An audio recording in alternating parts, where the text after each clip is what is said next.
जय राधा माधव कुंज बिहारी जय राधा माधव कुंज बिहारी जय गोपीजन वल्लभ गिरिवर धारी जय गोपीजन वल्लभ गिरिवर धारी यशोदानंदन व्रज जनरंजन यशोदानंदन व्रज जनरंजन यमुना तीरावनचारी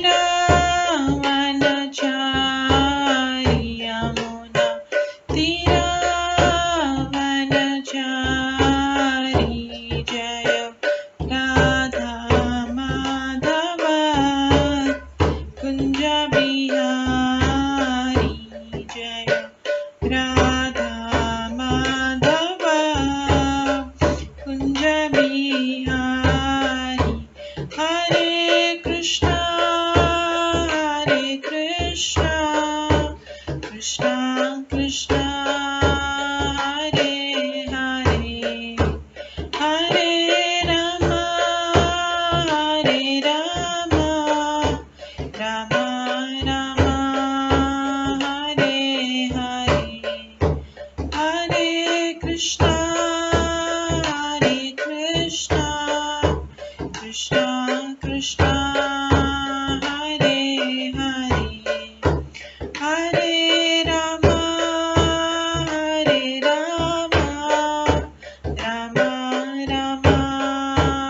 हरे हरे हरे कृष्णा कृष्णा कृष्णा हरे हरे हरे राम राम राम हरे हरे हरे कृष्णा कृष्णा कृष्णा हरे हरे हरे राम राम राम हरे हरे हरे कृष्णा कृष्णा कृष्णा हरे हरे हरे राम राम राम हरे हरे हरे कृष्णा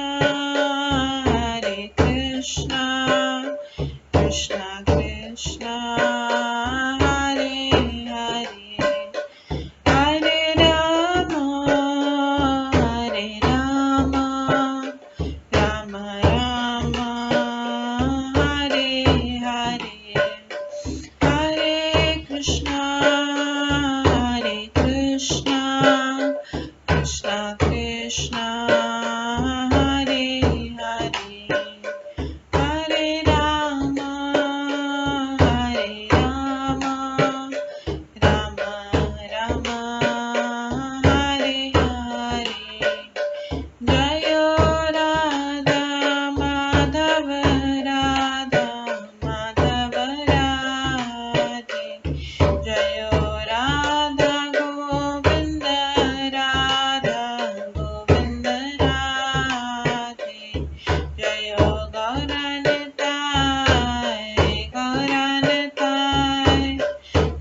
गौरनताय जय गौरनताय जय जय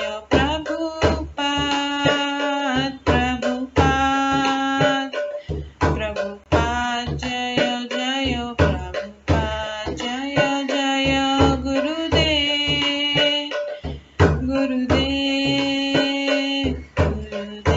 जय जय गुरुदेव नित्य गौर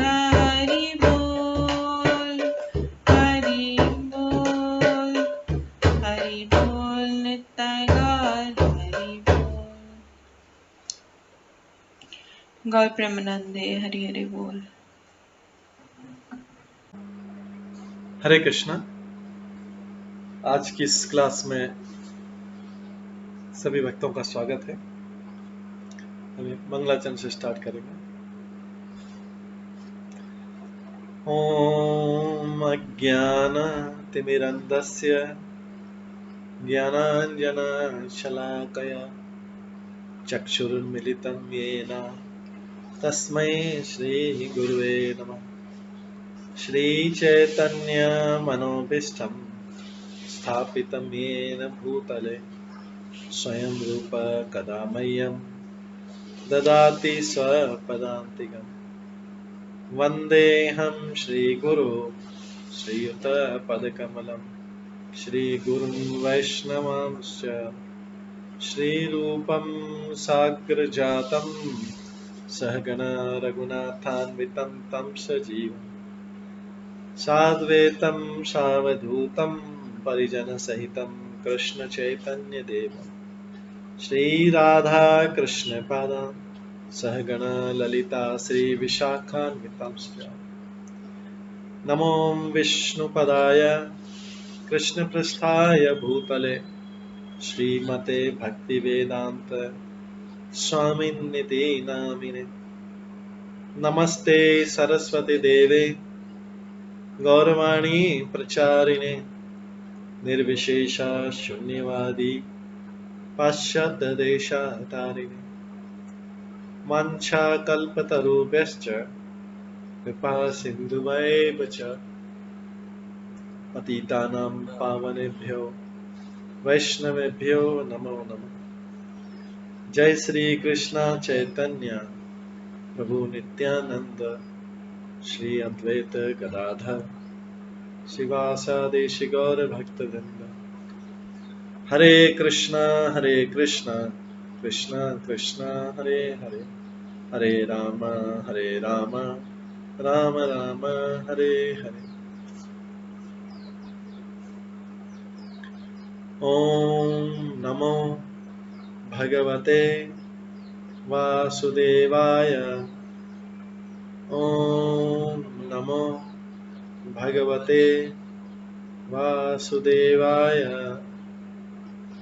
ओम नमो भगवते वासुदेवाय। नारायणं नमस्कृत्य नरं चैव नरोत्तमं देवीं सरस्वतीं व्यासं ततो जयमुदीरये। नष्टप्रायेषु भद्रेषु नित्यं भागवत सेवया भगवते उत्तम श्लोके भक्तिर्भवति नैष्ठिकी। कृष्णाय वासुदेवाय देवकी नंदनाय च नन्दगोपकुमाराय गोविन्दाय नमो नमः।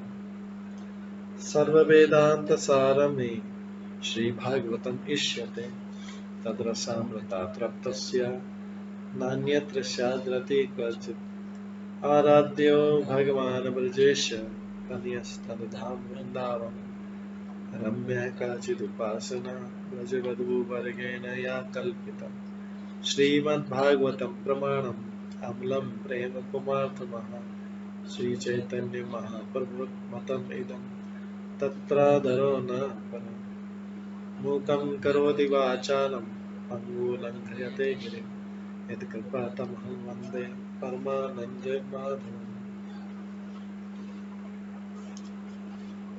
हरे कृष्णा।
हरे कृष्णा। आज की इस क्लास में सभी भक्तों का स्वागत है। कल हम श्रवण कर रहे थे महाराजा निमि ने जो नव योगेंद्रों से कविंद्र कवि से जो श्रवण किया था उसका वर्णन कर रहे थे। यही कवि से जो श्रवण किया हुआ यही नारद मुनि कृष्ण के पिता वासुदेव को श्रवण करा रहे थे। उसी में आज हम श्रवण करेंगे आगे।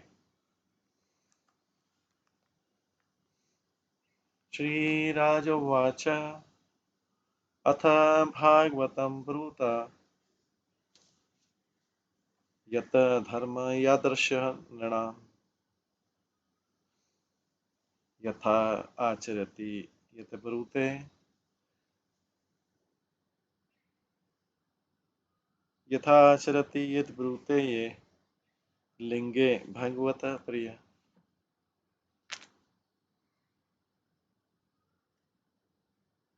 महाराज निमि ने कहा,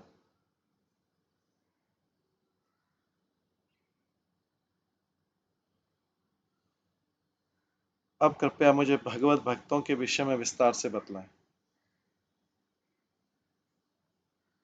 वे कौन से सहज लक्षण हैं जिनके द्वारा मैं अत्यंत बढ़े चढ़े मध्यम स्तर के तथा नव दीक्षित भक्तों में अंतर कर सकूं। वैष्णव के धार्मिक लाक्षणिक धार्मिक कर्तव्य क्या है, वो कैसे बोलता है। आप विशेष रूप से उन लक्षणों तथा गुणों का वर्णन करें जिनसे वैष्णव जन भगवान के प्रिय बनते हैं। तो अभी भक्तों की कैटेगरी बता रहे हैं, भक्तों की श्रेणी, कितने प्रकार के भक्त होते हैं। मैं कैसे पहचानूं कि उच्च स्तर का भक्त कौन है, मध्यम स्तर का भक्त कौन है और नवदीक्षित भक्त कौन है। तात्पर्य, महामुनि कवि ने राजा निमि को भगवत भक्त के बाह्य सामान्य लक्षणों के विषय में, उनके स्वरूप, उसके गुणों तथा कर्मों के विषय में बतलाया। भगवत भक्त के बाह्य सामान्य लक्षणों के विषय में, उसके स्वरूप के बारे में, उसके गुणों के बारे में, कर्मों के विषय में बतलाया। किंतु अब राजा निमि पूछ रहे हैं कि भगवान के सेवकों में उसके आगे किस तरह अंतर किया जाए, जिससे प्रथम कोटि, द्वितीय कोटि तथा निम्न कोटि के वैष्णव की पहचान की जा सके। रूप गोस्वामी ने तो बताया है, कृष्णेति यस्य गिरितं मनसा ध्रियेत। जो भक्त कृष्ण के पवित्र नाम का कीर्तन करता है उसका मन से आदर करना चाहिए। कोई भी जीव जो कि कृष्ण के नाम का श्रद्धा पूर्वक कीर्तन करता हो उसे वैष्णव मानना चाहिए और कम से कम मन ही मन उसका आदर करना चाहिए। किंतु कृष्ण भावनामृत में व्यवहारिक प्रगति के लिए उसे कम से कम द्वितीय कोटि के भक्त की संगति करनी चाहिए, और यदि उसे भगवान के उच्च कोटि के भक्त की दया प्राप्त हो सके तो उसकी सिद्धि सरलता से निश्चित हो जाती है। इस प्रकार निमि महाराज विनय पूर्वक प्रश्न कर रहे हैं, भक्तों के लक्षण, स्वभाव तथा वचन क्या है। राजा शरीर, मन तथा वाणी के विशिष्ट लक्षणों को जानना चाहता है कि भक्तों के लक्षण क्या होते हैं और उनका स्वभाव कैसा रहता है। तीन चीजें जानना चाह रहा है, लक्षण, बाहरी लक्षण, उनका स्वभाव और उनका वचन, वो क्या बोलते हैं।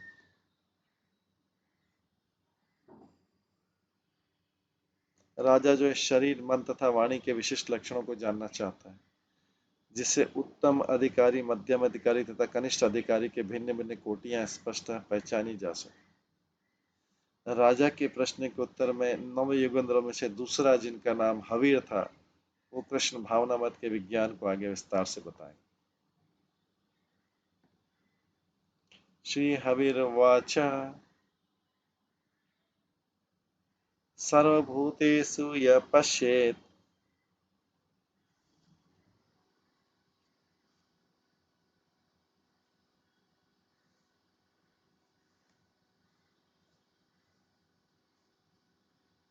भगवत भावम् आत्मनः भूतानि भगवती आत्मनि एष भागवत उत्तम। कबीर ने कहा सर्वाधिक उत्कृष्ट भक्त हर वस्तु के भीतर समस्त आत्माओं के आत्मा भगवान कृष्ण को देखता है। फलस्वरूप वह हर वस्तु को भगवान से संबंधित देखता है और ये समझता है कि प्रत्येक विद्यमान वस्तु भगवान के भीतर नित्य स्थित है।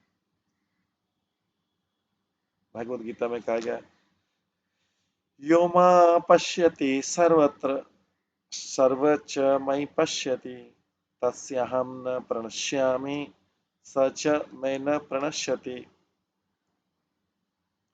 जो मुझे सर्वत्र देखता है और सब कुछ मुझ में देखता है उसके लिए न तो मैं कभी अदृश्य होता हूं और न मेरे लिए अदृश्य होता। जो सब चीजों में भगवान को देखता है, जो सब चीजों में भगवान को देखता है, वो भगवान से कैसे अदृश्य हो सकता है या भगवान उससे कैसे अदृश्य हो सकता है। श्रील प्रभुपाद टीका करते हैं कृष्ण चेतनामय व्यक्ति भगवान कृष्ण को सर्वत्र देखता है और सारी वस्तु को कृष्ण में देखता है। ऐसा व्यक्ति भले ही प्रकृति की पृथक पृथक अभिव्यक्तियों को देखता प्रतीत होता है किंतु प्रत्येक दिशा में इस कृष्ण भावनामृत से अवगत रहता है कि प्रत्येक वस्तु कृष्ण की ही शक्ति की अभिव्यक्ति।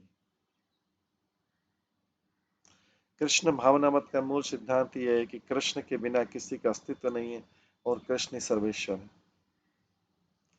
ब्रह्म संहिता में कृष्ण को सर्वत्र देखने की योग्यता बतलाई गई है। प्रेमांजनचुरित भक्ति विलोचनैन संता सदैव हृदेषु विलोकयन्ति यम श्याम सुंदरम अचिंत्य गुणस्वरूपम गोविंदम आदिपुरुषम तमहं भजामि।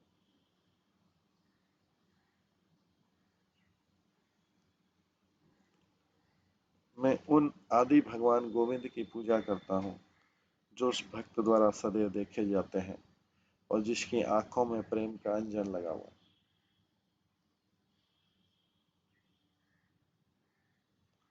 वे भक्त के हृदय के भीतर अपने नित्य श्याम सुंदर स्वरूप में स्थित देखे जाते हैं।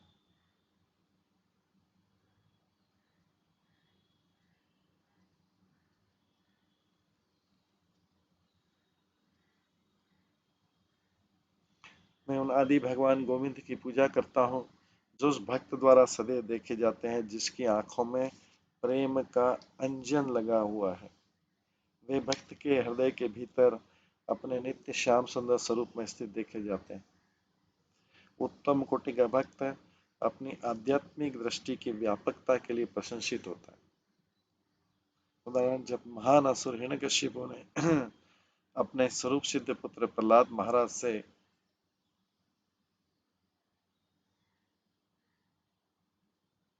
भगवान का अता पता पूछा तो महाभागवत अर्थात शुद्ध भक्त होने के नाते प्रहलाद महाराज ने सीधे उत्तर दिया कि परमेश्वर सर्वत्र है, सब जगह।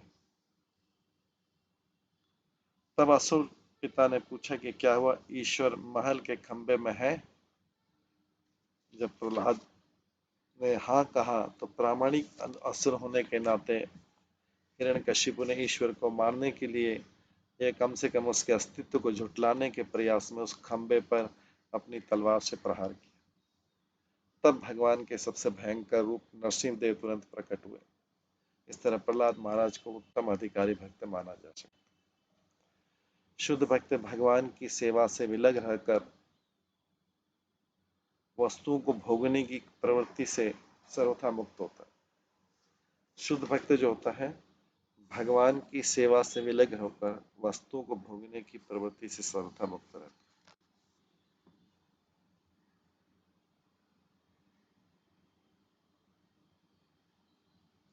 वो ब्रह्मांड में किसी भी वस्तु को प्रतिकूल नहीं देखता क्योंकि वह हर वस्तु को भगवान की विस्तीर्ण शक्ति के रूप में देखता है। ऐसे भक्त का जीवित रहने का उद्देश्य किसी न किसी प्रकार से भगवान को आनंद देना है। ऐसे भक्त का जीवित रहने का उद्देश्य किसी न किसी प्रकार से भगवान को आनंद देना है। अतः शुद्ध भक्त जिस जिस वस्तु का अनुभव करता है वो प्रतिक्षण उसकी भावमय प्रेम इच्छा को बढ़ाता है, जिससे भगवान की दिव्य इंद्रियां तुष्ट हो सके।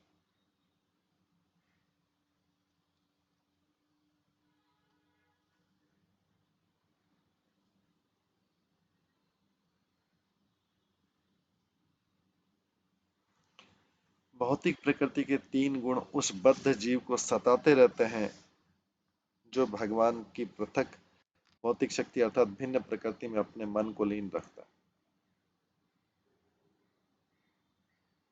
भौतिक प्रकृति के तीन गुण उस बद्ध जीव को सताते रहते हैं जो भगवान की पृथक भौतिक शक्ति अर्थात भिन्न प्रकृति में अपने मन को लीन रखता है।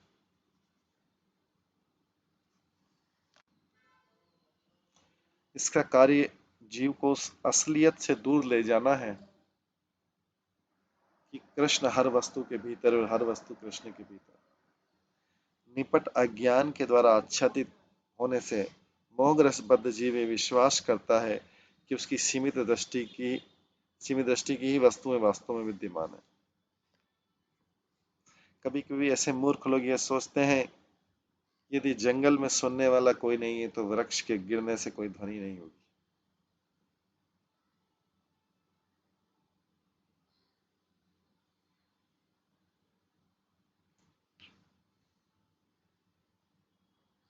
ये बद्ध जीव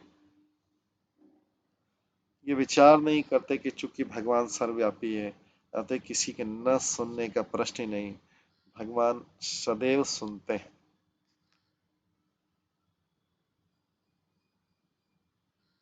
जैसा कि भागवत गीता के 13वें अध्याय में कहा गया, सर्वत्र श्रुति मल्ल को भगवान हर बात को सुनते हैं।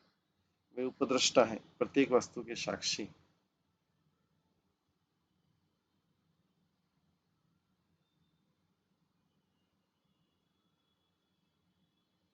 इस श्लोक में आगत है भागवतम शब्द सूचित किया है कि ऐसे लोग भी हैं जो निपट भौतिकतावादी नहीं है किंतु सबसे ऊंचे भक्त भी नहीं है।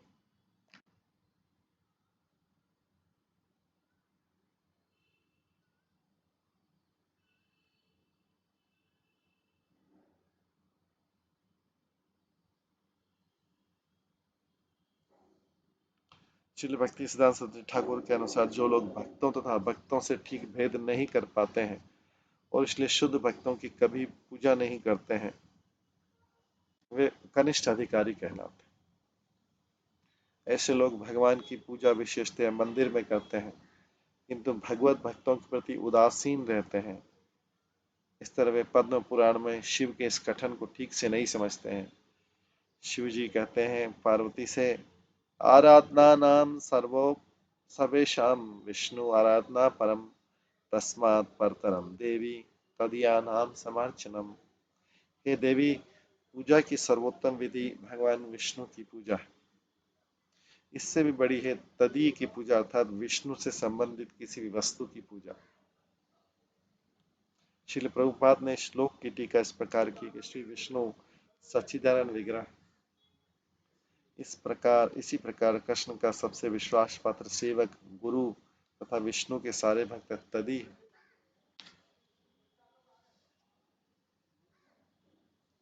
सच्चिदानंद विग्रह गुरु वैष्णव जन तथा उनके द्वारा प्रयुक्त की जाने वाली वस्तुओं को तदी मानना चाहिए और बिना किसी संदेह के वे सभी जीवों द्वारा पूजनीय होना चाहिए।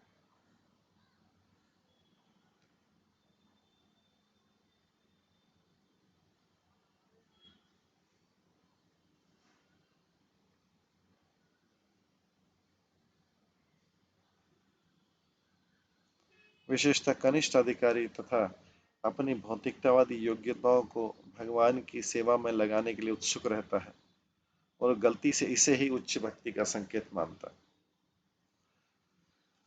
वो सोचता है कि खाली भगवान की सेवा में लगा रहने के लिए भौतिक योग्यताओं को भगवान की सेवा में लगाने के लिए उत्सुक रहता है, वो उसे गलती से इसी उच्च भक्ति का संकेत मानता है। किंतु भगवान तथा भगवान का मिशन का प्रचार कर रहे भक्त की सेवा करते हुए कनिष्ठ अधिकारी भी अपनी अनुभूति में अग्रसर होता है और अपने सारे कार्यों को अधिक प्रगत वैष्णव की सहायता करने में समर्पित करने लगता है।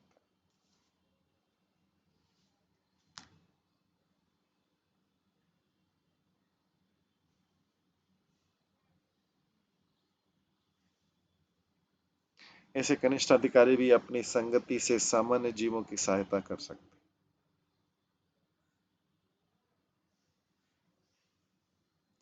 क्योंकि कनिष्ठ अधिकारियों में कम से कम यह श्रद्धा तो रहती कि कृष्ण भगवान है। इसी श्रद्धा के कारण धीरे धीरे वो उनका शत्रु बनता है, उन लोगों का शत्रु बनता है जो कृष्ण विरोधी।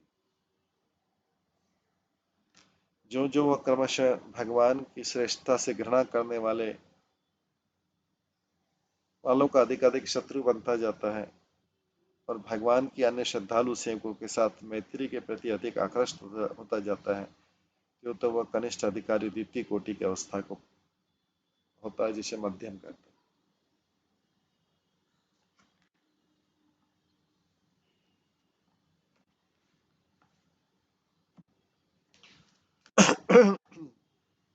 उस अवस्था पहुंच जाता है।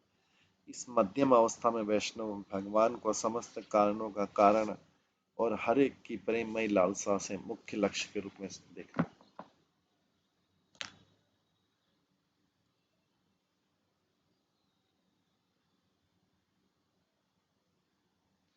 वो इस दूषित संसार में वैष्णव को ही एकमात्र अपना मित्र मानता है और वो अबोध लोगों को वैष्णव समाज की शरण के अंतर्गत लाने के लिए उत्सुक रहता है। यही नहीं, मध्यम अधिकारी उन लोगों की संगति करने से बचता है जो अपने आप को ईश्वर का शत्रु घोषित करते हैं। जैसे ही ऐसी मध्यम योग्यता परिपक्व हो जाती है, तो मध्यम योग्यता परिपक्व होने पर परम योग्यता का भाव स्वयं आने लगता है, अर्थात वो उत्तम अधिकारी अवस्था को प्राप्त होता है।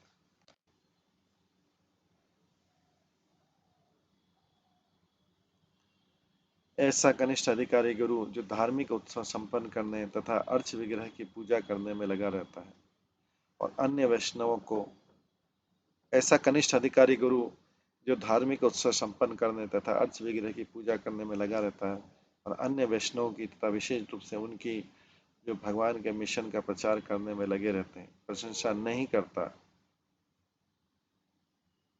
और उन लोगों को विशेष अच्छा लगेगा जो ज्ञान के अनुशीलन में रुचि रखते हैं। जब जीव सांसारिक शुद्धि विकसित कर लेता है तो वह गर्व से नियमित कर्म करने लगता है।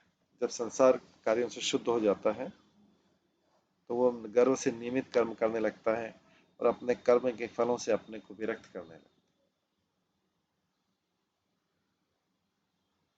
ऐसे विरक्त नियमित नियमित कर्म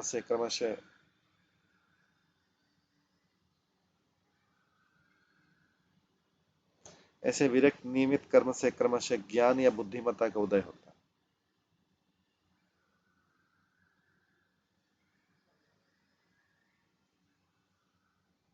ऐसे विरक्त नियमित कर्म से क्रमशः ज्ञान और बुद्धिमत्ता का उदय होता है। जब ये ज्ञान प्रमुख होता है तो पुण्यात्मा भौतिकतावादी व्यक्ति परोपकारी एवं दानशील कार्यों के प्रति आकर्षित होता है और पाप कर्मों को त्याग देता है।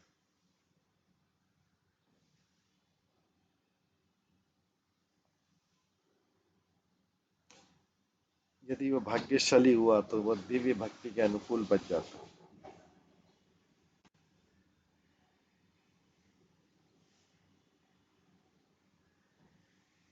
ऐसा व्यक्ति भक्ति के बौद्धिक ज्ञान की इच्छा से कनिष्ठ अधिकारी की शरण में जा सकता है।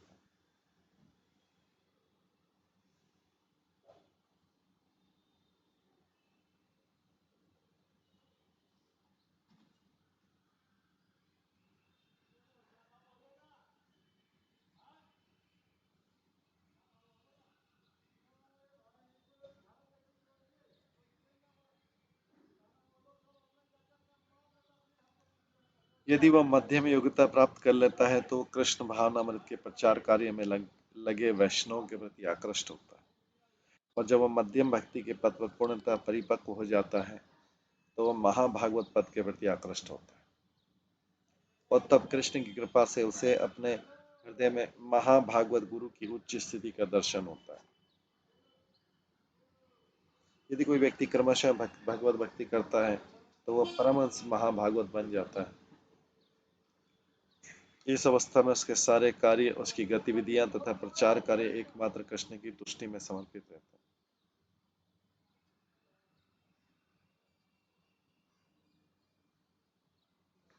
ऐसे शुद्ध जीव को गिराने की या उसे आच्छादित करने की शक्ति माया में नहीं रहती। जब कोई व्यक्ति परमहंस या महाभागवत बन जाता है तो ऐसे शुद्ध जीव को गिराने की या उसमें आच्छादित करने की शक्ति माया में नहीं रहती। उपदेशामृत में श्री रूप गोस्वामी ने जीवन की इस अवस्था को बोला गया, भजन विग में अनन्य अन्य निंदादि शून्य हृदय। चूंकि महाभागवत भगवान योगेश्वर के द्वारा शक्ति प्रदत्त होता है, इसलिए उसमें अति देवी शक्ति होती है, जिससे वह मध्यम अधिकारी को जो उसके चरण चिन्हों पर चलता है प्रेरणा तथा सफलता प्रदान कर सकता है। महाभागवत जो है भगवान योगेश्वर द्वारा शक्ति प्रदत्त होता है, इसलिए उसमें अति देव शक्ति रहती है, जिससे वो मध्यम अधिकारी को जो उसके चरण चिन्हों पर चलता है प्रेरणा तथा सफलता प्रदान कर सकता है महाभागवत, और कनिष्ठ अधिकारी को क्रमशः मध्यम पद पर ला सकता है। ऐसी भक्तिमय शक्ति शुद्ध भक्त के हृदय में प्राप्त करुणा के सागर से स्वयं में उत्पन्न होती है। श्री भक्ति सिद्धांत श्री ठाकुर ने इंगित किया है कि महाभागवतम में भगवान के शत्रुओं को दंड देने की इच्छा नहीं रहती।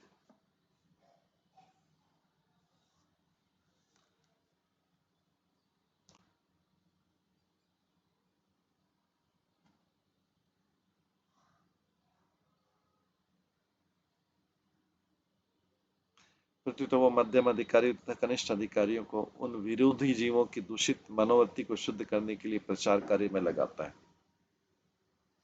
ऐसा महाभागवत जो है उसमें भगवान के शत्रुओं को दंड देने की इच्छा नहीं रहती, प्रत्युत मध्यम अधिकारियों तथा कनिष्ठ अधिकारियों को उन विरोधी जीवों को दूषित मनोवृत्ति को शुद्ध करने के लिए प्रचार कार्य में लगाता है, जो इस भौतिक जगत को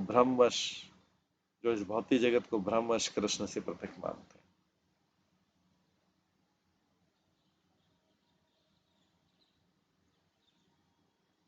ऐसे अभागे जीव हैं जो भक्ति के क्षेत्र में कनिष्ठ अधिकारी की महिमा को नहीं समझ पाते।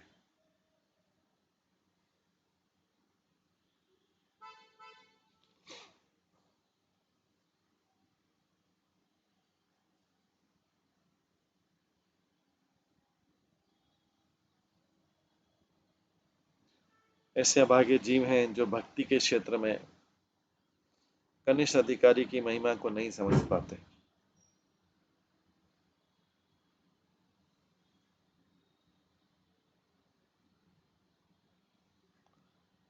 न ही मध्यम अधिकारी की उच्चतर अवस्था की प्रशंसा कर सकते हैं तथा उत्तम अधिकारी की उच्चतम अवस्था को समझ सकते हैं। ऐसे अभागे लोग निर्विशेष मायावाद चिंतन के प्रति आकृष्ट होकर कंस अग बक, बकासुर कं, कस, कं, कंस अगासुर बकासुर तथा पूतना के चरण चिन्हों का पूर्णतः अनुसरण कर। तो जो लोग कनिष्ठ अधिकारी से भी नीचे के हैं, कनिष्ठ अधिकारी की महिमा को भी नहीं समझ पाते हैं, मध्यम अधिकारी की उच्चतम अवस्था की प्रशंसा नहीं कर पाते हैं, और अब उत्तम अधिकारी की उच्चतम अवस्था को समझ नहीं सकते हैं, ऐसे अभागे लोग निर्विशेष मायावाद चिंतन के प्रति आकृष्ट होकर कंस अगासुर बकासुर तथा पूतना के चरण चिन्हों का पूर्णतः अनुसरण करते हैं और इस तरह श्री हरि द्वारा मारे जाते हैं। इस तरह इंद्रिय योगियों का समुदाय भगवान के चरण कमलों में अरुचि रखता है। तथाकथित स्वार्थ से विकृत अपनी दृष्टि के अनुसार प्रत्येक भौतिकतावादी विभिन्न योनियों में बारंबार जन्म तथा मृत्यु के रूप में अपने दुर्भाग्य का चुनाव करता है। ऐसी 84 लाख योनियां हैं। भौतिकतावादी जीव तथाकथित भौतिक प्रगति के भ्रमवश अपने लिए जन्म, जरा, व्याधि तथा मृत्यु को दंड के रूप में स्वेच्छा से चुन लेता है।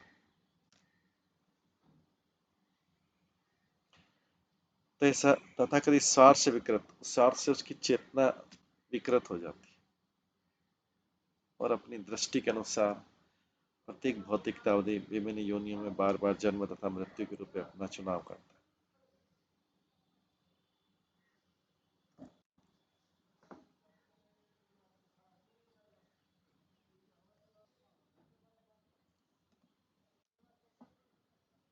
यहाँ पर दृष्टांत दिया गया है कि काम इच्छा के वशीभूत कामी पुरुष सारे जगत को कामिक स्त्रियों से पूर्ण देखता है।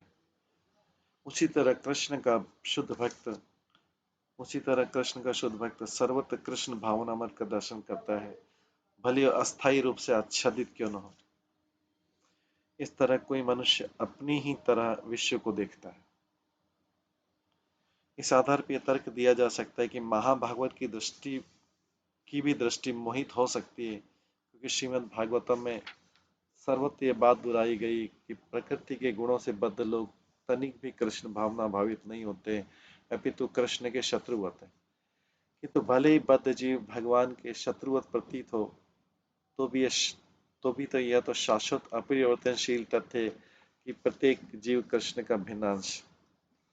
मनुष्य का कृष्ण के प्रति भावमय प्रेम मनुष्य का कृष्ण के प्रति भावमय प्रेम भले ही अभी माया के प्रभाव से आच्छादित हो, किंतु भगवान की अहेतु की कृपा से भगवान की अहेतु की कृपा से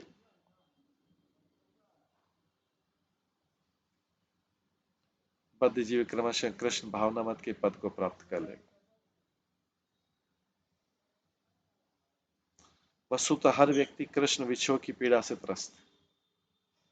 चूंकि बद्ध जीव कल्पना करता है कि कृष्ण से उसका नित्य संबंध नहीं है, किंतु वह निश्चित नहीं कर पाता कि उसके सारे कष्ट इसी विछोह के कारण है। जो कृष्ण से जो विरह हुआ उसका, उस विरह के कारण वो सारे कष्ट प्राप्त कर रहा है।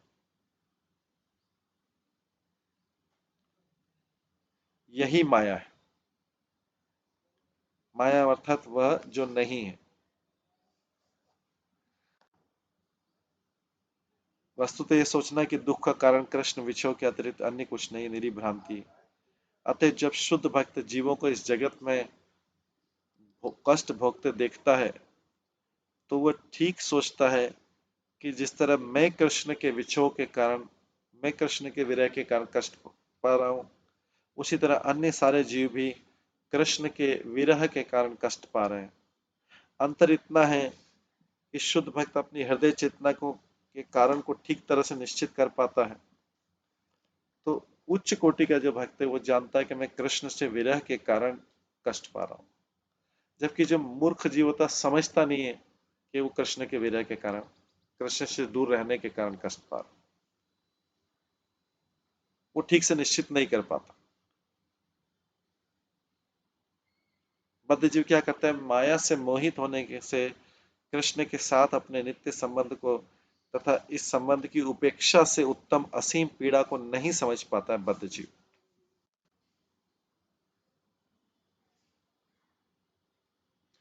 तो उत्तम कोटि का जीव है, वो समझ जाता है कि मैं कृष्ण से विरह के कारण कष्ट पा रहा हूं।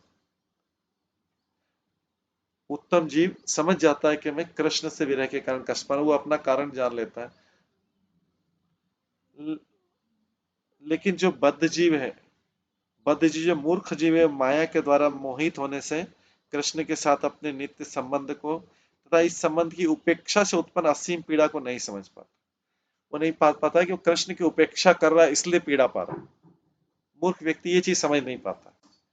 बुद्धिमान व्यक्ति समझ जाता है कि कृष्ण के विरह से पीड़ा हो रही, लेकिन मूर्ख व्यक्ति सोचता है, वो कोई भौतिक कारण ढूंढता है अपनी पीड़ा का।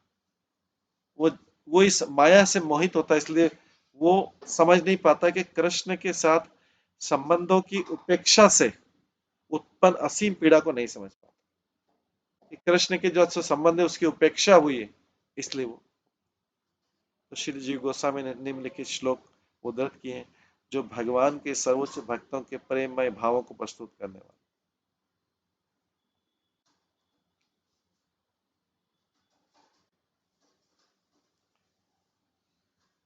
तो आगे कुछ विश्वनाथ चक्रवर्ती ठाकुर जीव गोस्वामी ने कुछ श्लोक बताए हैं। जो भगवान के सर्वोच्चम भक्तों के प्रेममय भावों को प्रस्तुत करते हैं।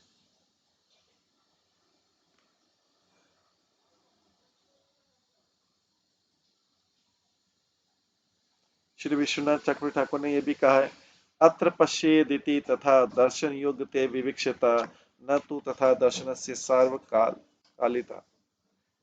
इस शब्द में पश्येत शब्द का अर्थ यह नहीं कि कोई हर क्षण कृष्ण के स्वरूप को देख रहा है, पितृत इसका अर्थ है कि उसे भक्ति का उच्च पद प्राप्त हो चुका है जिस पर वो कृष्ण के रूप को देख सकता है या देख पाने में समर्थ। यदि केवल वे जो कृष्ण के स्वरूप को निरंतर देख सकते हैं, अगर खाली उन्हें उत्तम अधिकारी माना जाए, तब तो वे भगवान को सदैव सर्वत्र नहीं देखते। निसंदेह नारद, व्यास तथा सुखदेव को शुद्ध भक्ति का सर्वोच्च मानदंड माना जाता है। अतः असली योग्यता है तदीक्षाधिक्य, अर्थात भगवान। असली योग्यता क्या है?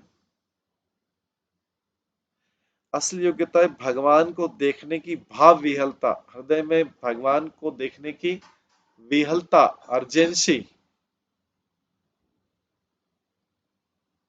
जो उच्च कोटि के भक्त है उसके अंदर भगवान को देखने की और साक्षात्कार करने की भाव विहलता, उसके अंदर अर्जेंसी है।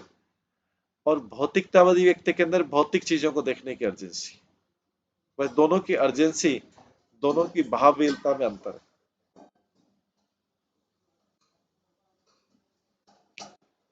अतः भगवद गीता के इस कथन को कि भक्त को कृष्ण का सर्वत्र दर्शन करना चाहिए, उस कामी पुरुष के रूप में उदाहरण किया माना जा सकता है जो सारे जगत को सुंदर स्त्रियों से पूर्ण मानता है। उसी तरह मनुष्य को भगवान का दर्शन करने के लिए मनुष्य को भगवान का दर्शन करने के लिए मनुष्य को भगवान का दर्शन करने के लिए आध्यात्मिक दृष्टि से इतना उत्सुक होना चाहिए कि वो संपूर्ण ब्रह्मांड में कृष्ण तथा उनकी शक्ति के अतिरिक्त अन्य कुछ भी न देख सके।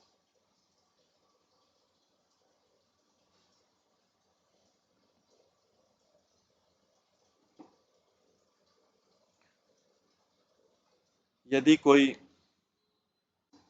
भगवान को प्रसन्न करने की तीव्र इच्छा से यदि कोई व्यक्ति भगवान को प्रसन्न करने की तीव्र इच्छा से कृष्ण भावना अमृत में निरंतर लगा रहता है, तो किसी दिन उसको भगवान का सानिध्य प्राप्त हो जाएगा। लेकिन निरंतर लगे रहना भगवान को प्रसन्न करने की। और ये समझना होगा कि उसके जीवन में कृष्ण के अतिरिक्त और कुछ भी नहीं है।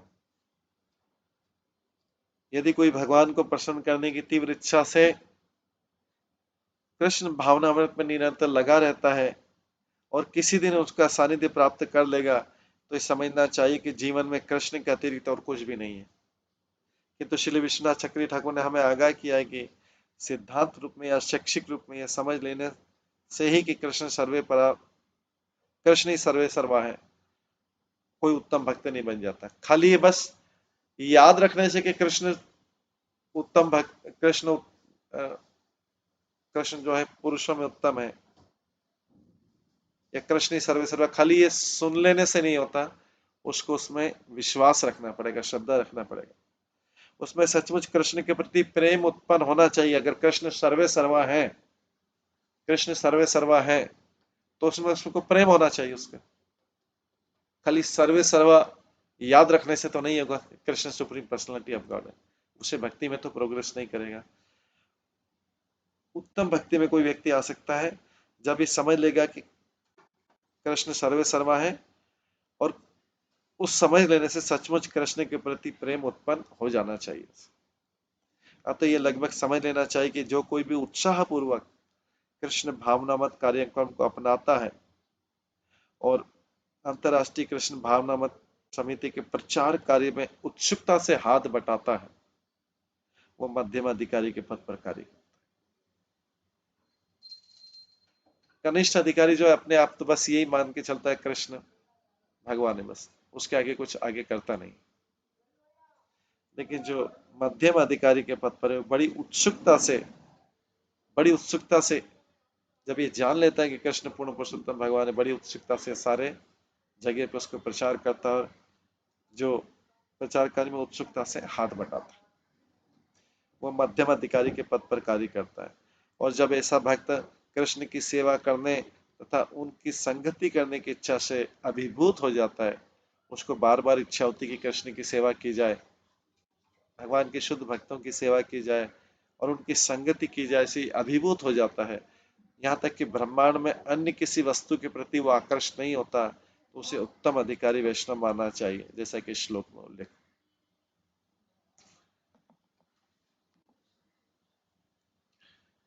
इसके बाद मध्यम अधिकारी वाला आता है। पहला उत्तम अधिकारी वाला है, फिर मध्यम अधिकारी वाला है। ये यहाँ पे राजा निमि के प्रश्न के उत्तर में नव योगेंद्र बता रहे हैं। दूसरे इसमें आता है, ईश्वरे तद अधीनेषु बालीशेषु दिशत्सु च प्रेम मैत्री कृपा उपेक्षा यह करोति स मध्यम। अब मध्यम अधिकारी द्वितीय कोटि का भक्त कौन सा आता है? द्वितीय कोटि का भक्त जो मध्यम अधिकारी कहलाता है, भगवान को अपना सारा प्रेम अर्पित करता है, वो भगवान के समस्त भक्तों का निष्ठावान मित्र होता है, वो अज्ञानियों पर दया करता है, और जो अबोध है उनकी उपेक्षा करता है, और जो जो अबोध है, अज्ञानी व्यक्ति पर दया करता है जो अबोध है, जो नहीं जानते, और उनकी उपेक्षा करता है, उनको इग्नोर करता है जो भगवान से द्वेष रखते। वैसे तो इस सारा संसार में ज्यादातर अभक्त लोग जो है भगवान से द्वेष ही करते, ईर्ष्या ही करते।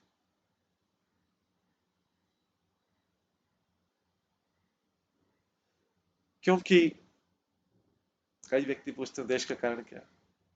अगर कोई व्यक्ति किसी से द्वेष नहीं करता है तो उसकी प्रशंसा करता है, तो व्यक्ति द्वेषी होता है इसलिए भगवान की प्रशंसा नहीं कर पाता है, भगवान के गुणगान नहीं कर पाता है, क्योंकि सोचता है कि कितना गुणगान करें भगवान, कोई भगवान मेरा जीवन थोड़ी चलाएंगे। तो जो अबोध है, तो ऐसे मध्यम अधिकारी इन लोगों से अपने आप को दूर रखते हैं, उनकी उपेक्षा करते हैं, उनको इग्नोर करते हैं। ये है द्वितीय कोटि का भक्त, जो मध्यम अधिकारी। तो भगवत गीता के अनुसार इस भौतिक जगत का प्रत्येक जीव भगवान का सूक्ष्म अंश, ममैव वंशो जीव लोके जीव भूता सनातन। किंतु माया के वशीभूत गर्वित हो जाता है वो, उसको थोड़ा सा भी सुख सुविधाएं मिल जाती है, वो गर्वित हो जाता है उसको पाके। माया के वशीभूत गर्वित बद्ध जीव भगवान की सेवा से तथा भगवान के भक्तों से शत्रुता रखता है। माया के वशीभूत होकर उसके हर भगवान का जो भक्त है उसका शत्रु हो जाता है, क्योंकि भगवान का भक्त बताएगा उसको कि भौतिक भोग मत डूबो, लेकिन उसके डूबने की इच्छा है, तो बार बार शत्रुता होगी इसमें। भगवान का भक्त तो यही प्रचार करेगा ना कि भगवान को भोग देना है, भगवान भोगता है, लेकिन वो व्यक्ति सोचेगा बार बार मुझे डिस्टर्ब कर, तो इसमें शत्रुता हो जाती है। बोलता है नहीं मेरे भोग के लिए बना है, वो बोलता नहीं भगवान के भोग के लिए बना है, इसी में झगड़ा हो जाता।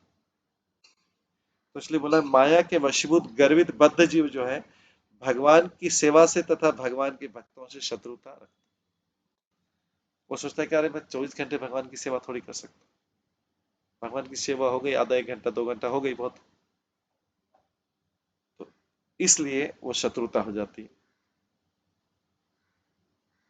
वे भौतिकतावादी विषयों पुरुषों का अपना नेता चुनता है। वो किनको फॉलो करता है? जो बद्ध जीव है, भौतिकतावादी जो लीडर, भौतिक जगत के जो लीडर है उनको अपना, भौतिक जगत के विषय भोगी हैं उनको उनसे प्रभावित होता है, उनको अपना नेता, उनको अपना आदर्श मानता है। और इस तरह वंचिकों तथा वंचिकों के व्यर्थ समाज में व्यस्त रहते हैं, जिसमें एक अंधा व्यक्ति दूसरे अंधे को खाई में ले जाता है। वो पहला तो अंधा है ही सही जिसको फॉलो कर रहा है या जिससे प्रभावित हो रहा है, वो तो अंधा है ही सही, वो तो आज नहीं तो कल देर सवेर जाएगा खाई में। लेकिन ये व्यक्ति जो बदले सोचता है नहीं नहीं अभी तो नहीं गया ना, अभी तो अच्छी पोजीशन पर, तो सोचता है कि नहीं मुझे भी इसको फॉलो करना चाहिए। तो एक अंधा व्यक्ति दूसरे अंधे व्यक्ति को फॉलो करता है, वो किसी देर सवेर गिरेगा, वो ये हो सकता है ये पहले गिर जाए, वो देर से गिरेगा, हो सकता है उसके कर्म फलों में और कुछ हो, थोड़ा फैसिलिटी हो बाद में गिरने की। लेकिन जो दूसरे उसको फॉलो कर रहे हैं वो मूर्ख लोग पहले गिर जाते। क्योंकि हर व्यक्ति संसार में कोई भी भौतिक सुख या दुख का अनुभव करे अपने पूर्व जन्मों के कर्म फलों के कारण कर। तो सारा संसार जो है उस व्यक्ति के पीछे भागता है जो अभी भौतिक रूप से सुखी, उसको फॉलो ब्लाइंडली फॉलो करता है कि वो भी तो ऐसा कर रहा है, उसका तो कुछ नहीं हुआ अभी तक। तो इसलिए एक अंधा व्यक्ति दूसरे अंधे को खाई में ले जाता है। यद्यपि वैष्णव समुदाय बद्ध जीवों को उनकी स्वाभाविक वैधानिक स्थिति में लाने के लिए उत्सुक है। हालांकि जो वैष्णव उत्तम भक्त होता है या मध्यम भक्त होता है वो उसको बार बार लाने की कोशिश करता है कि तुम अपनी स्वाभाविक वैधानिक पोजीशन में आ जाओ, उसकी नकल मत करो, तुम अपनी नेचुरल पोजीशन में रहो। लेकिन सारा संसार तो नकल कर रहा है, इसीलिए तो सारा संसार भाग रहा है। जो ऑलरेडी अंधे खाई में गिरने वाले उसके पूरे पीछे पूरा संसार भागता है, क्योंकि सारे संसार का लॉजिक है देखो वो तो सुख पा रहा है, मैं क्यों नहीं सुख पा रहा। तो जो सुख पा वो बद्धजीव उसकी नकल करने में जो सुख पाता है उसको भी खो देता है पूरा। जो सुख शांति से सरलता से प्राप्त कर रहा था वो वो इतना कॉम्प्लेक्स कर देता है अपने जीवन को कि जो सुख पा रहा था वो भी खो देता है। तो यदि तो वैष्णव समुदाय क्या करता है, वैष्णव समुदाय बद्ध जीवों को उनकी स्वाभाविक वैधानिक स्थिति में लाने के लिए उत्सुक रहता है कि भाई आ जाओ अपनी नेचुरल पोजीशन में आ जाओ, सरलता से जो मिल रहा है उसके संतुष्ट, जो सरलता से। लेकिन व्यक्ति जो उसको भी खो देता, हायर को, हायर भौतिक सुख को, एंजॉयमेंट को प्राप्त करने के लिए, क्योंकि दूसरे लोगों को देखा तो वो अपनी नेचुरल वाली चीज भी खो दिया। किंतु भौतिकतावादी जीव, ये वैष्णव तो प्रयास कर रहे हैं, किंतु भौतिकतावादी जीव होता है माया के प्रभाव से निष्ठुर हो जाता है, वो कड़क हो जाता है और भगवत भक्तों की कृपा को ठुकरा देता है। बार बार भगवत भक्त उसको कृपा को प्राप्त देने की कोशिश करते हैं लेकिन वो उनकी कृपा को ठुकरा देता है, वो पत्थर जैसा हो जाता है। क्योंकि माया, भौतिकतावादी जीव माया के प्रभाव से निष्ठुर या पत्थर जैसा हो जाता है और भगवत भक्त की कृपा को ठुकरा देता है।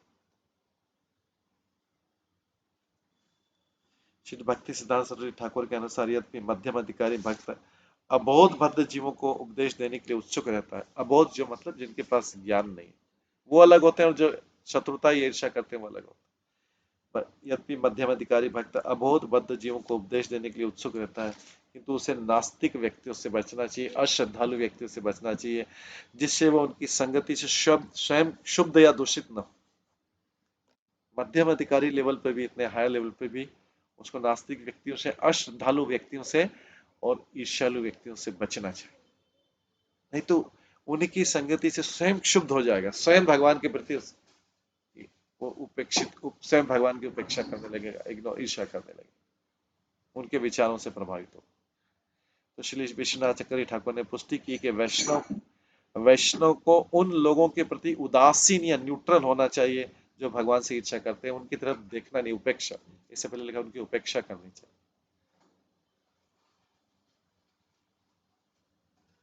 उनके अपने अपने कारण हो सकते हैं भगवान से ईर्ष्या करने के, शत्रुता करने के, लेकिन मध्यम अधिकारी को तो कोई कारण नहीं, वो तो राइट पाथ पे चल रहा है। सब इस संसार में अपने अपने कारण हो सकते हैं, किसका भगवान पे कितना फेथ है, उनके अपने अपने पर्सनल कारण है। हो सकता है भगवान के भौतिक भोग में बाधा पहुंचा रहे हैं, इसलिए भगवान से शत्रुता ईर्ष्या करते हैं, या उनकी श्रद्धा उतनी नहीं हो क्योंकि भगवान उनके भौतिक भोग की सारी इच्छाएं पूरी नहीं कर पा रहे, कुछ करते हैं कुछ नहीं करते। तो कईयों के हजारों करोड़ की नकल करने की जरूरत नहीं है। तो इसलिए उसको नास्तिक, अश्रद्धालु और ईर्ष्यालु व्यक्ति से बचना चाहिए, जिससे उनकी संगति से स्वयं क्षुब्ध या दूषित न, खुद ही डिस्टर्ब हो जाए पूरा नहीं पूरा। वो भगवत जो प्रचार करे खुद ही पूरा डिस्टर्ब हो जाए उनकी संगति से। यह प्राय देखा जाता है कि जब ऐसे व्यक्तियों को भगवान की महिमाओं की जानकारी दी जाती है तो वे भगवान का और भक्तों का उपहास करने की चेष्टा करते हैं और इस तरह वे दूषित जीवन को और भी बिगाड़ लेते हैं। उनका जीवन अच्छा खासा चल रहा था उसको और भी बिगाड़ लेते हैं।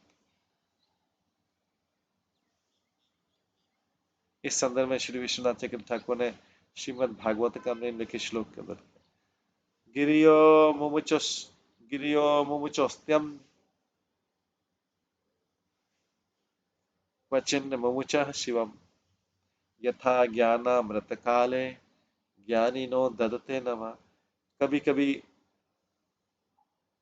शीत ऋतु में, भागवतम में आता है 10वें स्कंद के 20वें श्लोक में आता है, कभी कभी शीत ऋतु में जल जो है पर्वतों की चोटियों से गिरकर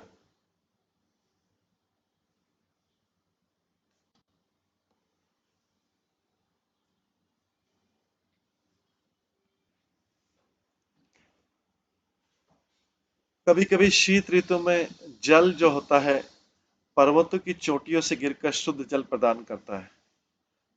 कभी कभी शीत ऋतु में जल जो है पर्वतों की चोटी से गिरकर शुद्ध जल प्रदान करता है, कभी कभी ये जल रुक जाता है। इसी प्रकार संत पुरुष कभी कभी तो शुद्ध ज्ञान का वितरण करते हैं और कभी मौन हो जाते हैं, देखते रहते हैं।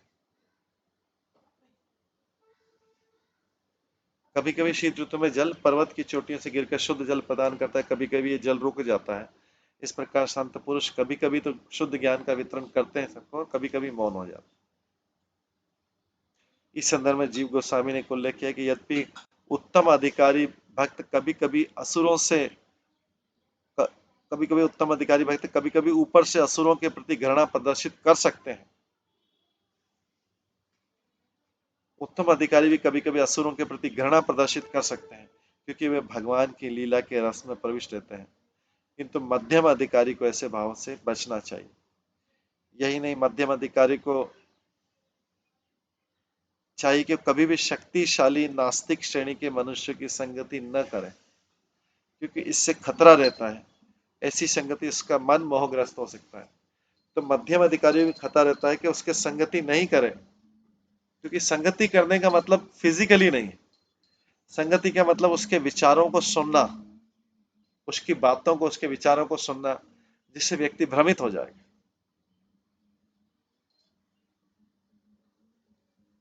क्योंकि भौतिकतावादी व्यक्ति कभी भी शुद्ध विचार कैसे प्रकट कर सकता है, कभी भी शुद्ध सलाह कैसे दे सकता है? वो वही सलाह देगा जिससे उसकी इंद्रिय तुष्टि हो। भौतिकतावादी, क्योंकि वो भौतिकतावादी है, उससे कैसे आशा की जाती कि वो उससे ऊपर उठे कि अचानक सबके कल्याण वाली सलाह दे देगा? कैसे कैसे आशा की जा सकती कि शुद्ध सलाह देगा जब वो शुद्ध लेवल पे है ही नहीं? तो ऐसी संगति उस व्यक्ति का, मध्यम अधिकारी का भी मन मोहग्रस्त हो सकता है उसकी संगति से। श्री विश्वनाथ चक्रवर्ती ठाकुर के अनुसार यदि कोई वैष्णव प्रचारक ऐसे व्यक्ति से आकर्षित मिलता है जो उससे ईर्ष्या करता है, तो उसे चाहिए कि वह ऐसे व्यक्ति से दूर रहे। जो भक्त से भी ईर्ष्या करता है, भगवान से ईर्ष्या करता है, इसीलिए भक्त में ईर्ष्या आ रही, क्योंकि भक्त जो है भगवान से संबंधित है। भगवान से ईर्ष्या चालू हुई, भक्त पे भी आ गई, क्योंकि जैसे कोई व्यक्ति किसी से ईर्ष्या करता है तो उसके प्रेमी से भी ईर्ष्या करता है, वो उससे लिंक है। तो व्यक्ति को कारण समझना चाहिए कोई व्यक्ति किससे क्यों ईर्ष्या कर रहा है।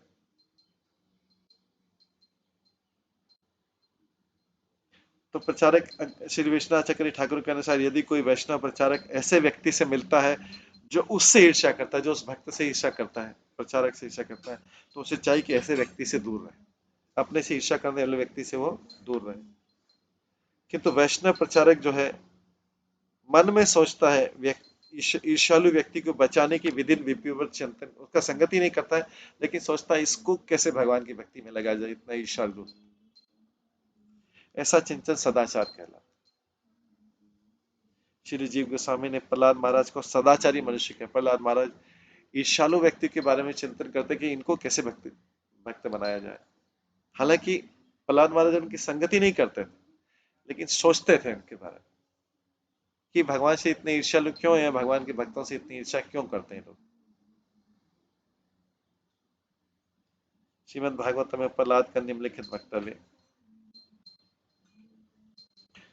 नेवो द्विजे पदुरत्तिवे प्रज्ञा स्तदीर्घायन् महामृतमग्न चित्त सोचे ततो विमुख चेत सेन्द्रियार्थ माया सुखाय भर मुद्वहत विमूढ़ान।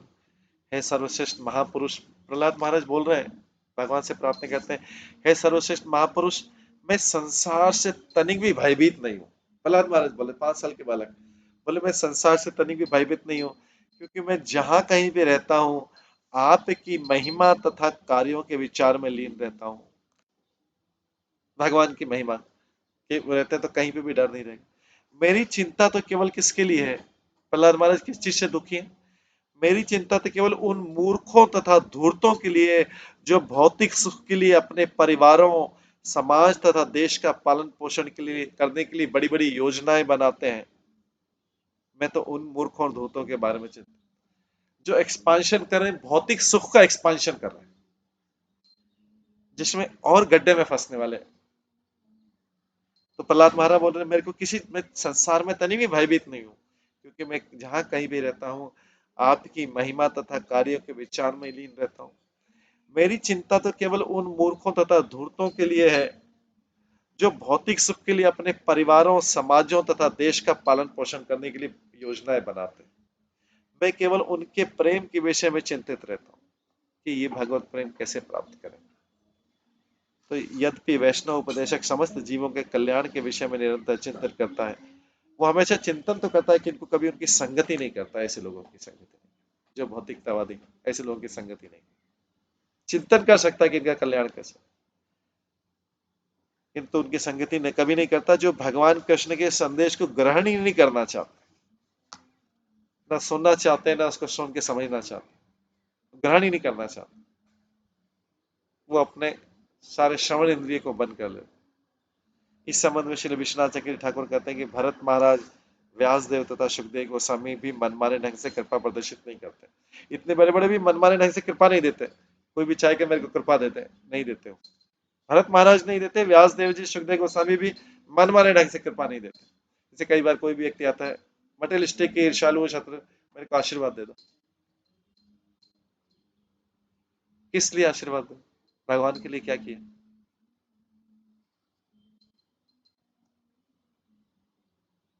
भगवान के नाम के प्रचार के लिए क्या किया आपने? तो किस चीज की कृपा मांग रहे हो? केवल भौतिकता के आधार पर कि आप मेरे मित्र हो या आप मेरे संबंधी हो?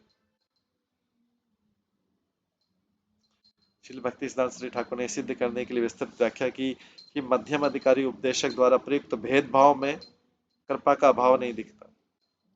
ये कहते श्लोक में उल्लिखित उपेक्षा उन लोगों के लिए उचित औषधि है जो भगवान तथा उनके भक्तों से शत्रुता रखते हैं। उनके लिए उपेक्षा ही उचित औषधि है। भक्ति सिद्धांत श्री ठाकुर इसी के आगे बोलते हैं, उनकी उपेक्षा करना ठीक है, उनके लिए औषधि है, जो भगवान तथा उनके भक्तों से शत्रुता रखते हैं या ईर्ष्या रखते हैं।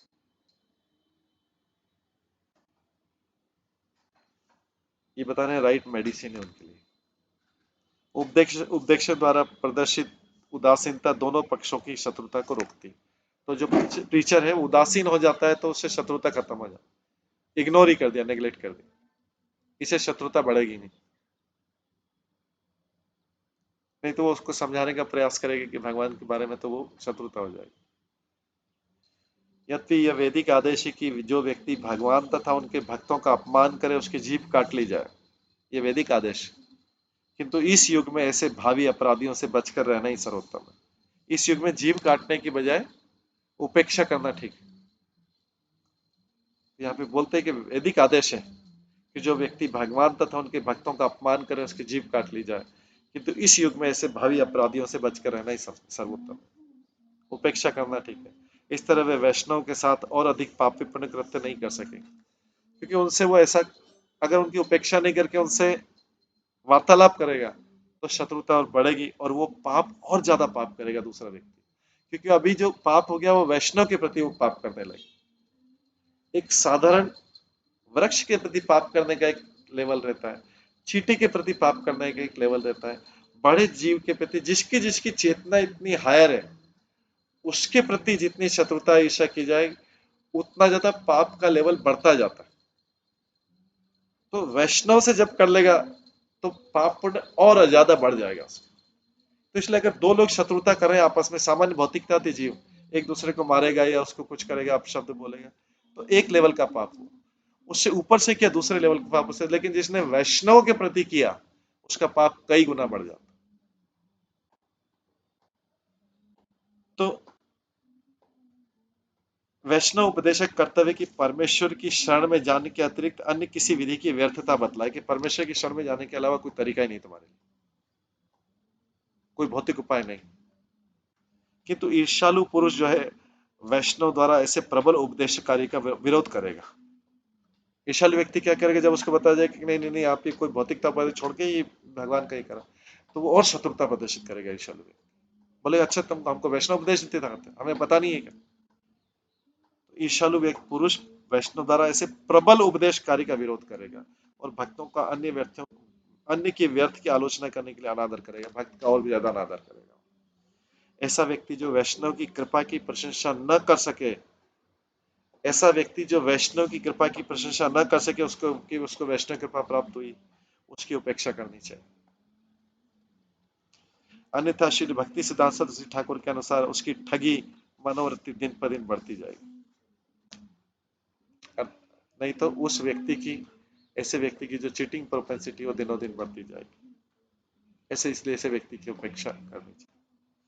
जो लोग श्री चैतन्य महाप्रभु के संकीर्तन आनंदन के प्रति आकर्षित नहीं होते हैं और चैतन्य महाप्रभु के निष्ठावान सेवकों का अनादर करते हैं, क्योंकि वे अपने उनके संकीर्तन आंदोलन से संबंधित शक्तिशाली कथनों को अपनी भक्ति भगवत भक्ति में रुकावट समझते हैं। क्योंकि जो ऐसे वैष्णव होते हैं तो शक्तिशाली शब्द बोलते हैं ना, कठोर शब्द बोलते हैं। तो चैतन्य महाप्रभु के निष्ठावान सेवकों का अनादर करते हैं, क्योंकि चैतन्य महाप्रभु के जो निष्ठावान सेवक हैं वे उनके संकीर्तन आनंद से संबंधित शक्तिशाली कथनों को अपनी भगवत भक्ति में रुकावट समझते हैं, इसलिए उनसे शत्रुता कर लेते हैं।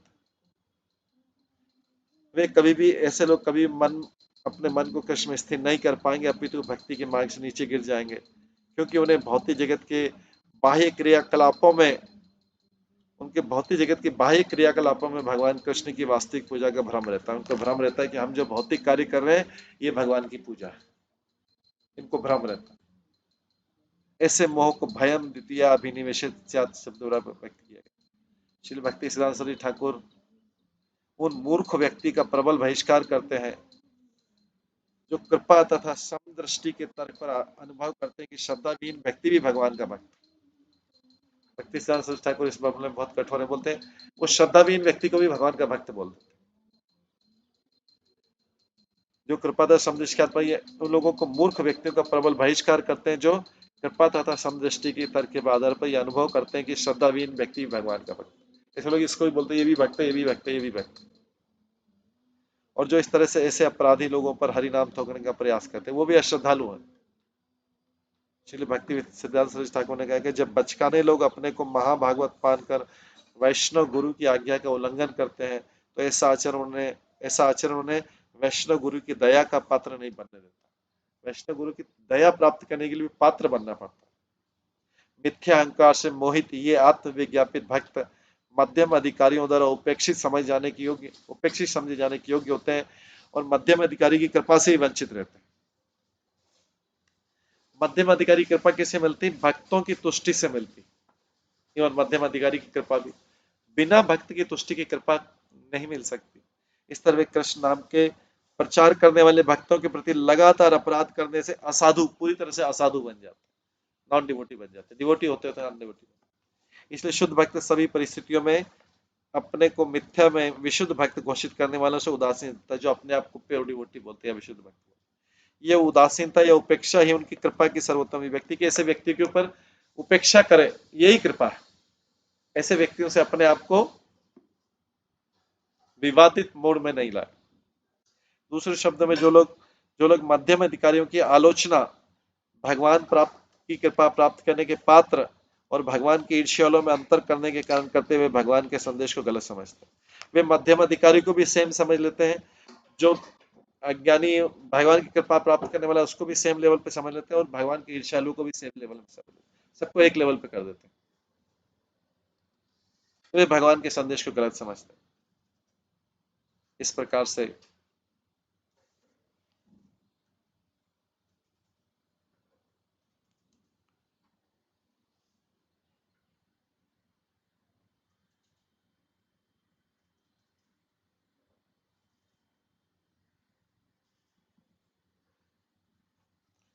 यहाँ पे जो महाराजा निमि आपको 9 योगेंद्र बता रहे हैं, सब शुद्ध भक्त हैं।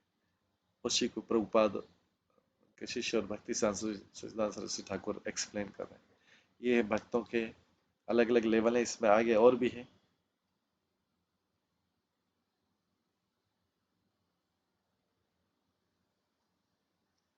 जिसमें वर्णन आता है कि क्षणे क्षणार्धे नापि तुल्ये न सर्ग न पुनर्भवम् भगवत संगी संगस्य मर्त्यानां किमुपताशित। यदि संयोगवश किसी भक्त की संगति आधे क्षण के लिए भी मिल जाए, संगति मतलब नॉट फिजिकल, उसके विचारों को श्रवण करना, उसकी सेवा करना, और ये तो यदि संयोगवश किसी भक्त की संगति आधे क्षण के लिए भी मिल जाती है तो मनुष्य कर्म या ज्ञान के फलों से आकर्षित नहीं होगा, तो भला उसे उन देवताओं के वरों में क्या रुचि होगी जो जन्म मृत्यु के नियमों से बंधे हैं।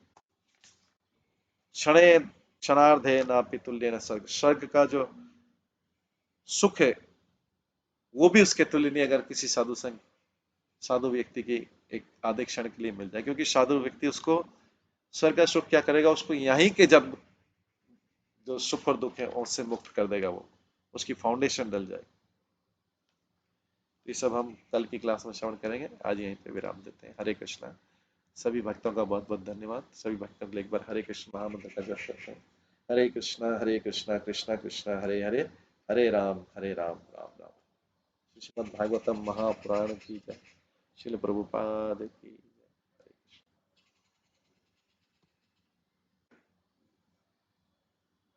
श्री आचार्य गणों की जय। हरे कृष्णा कृष्णा कृष्णा हरे हरे, हरे राम राम राम हरे।